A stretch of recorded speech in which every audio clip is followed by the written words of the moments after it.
face. I cover my face ka diha. Where's that?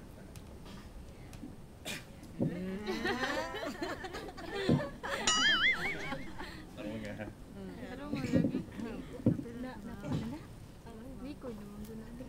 Go placidly amid the noise and haste, and remember what peace there may be in silence, as far as possible, without surrender.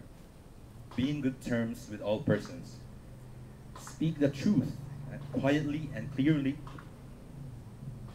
and listen to others, even the dull and ignorant.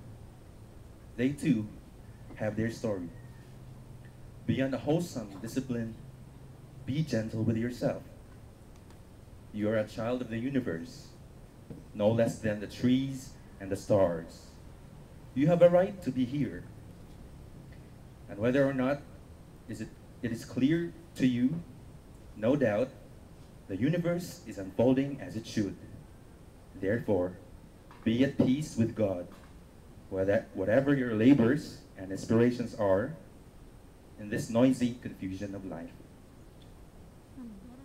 Pusong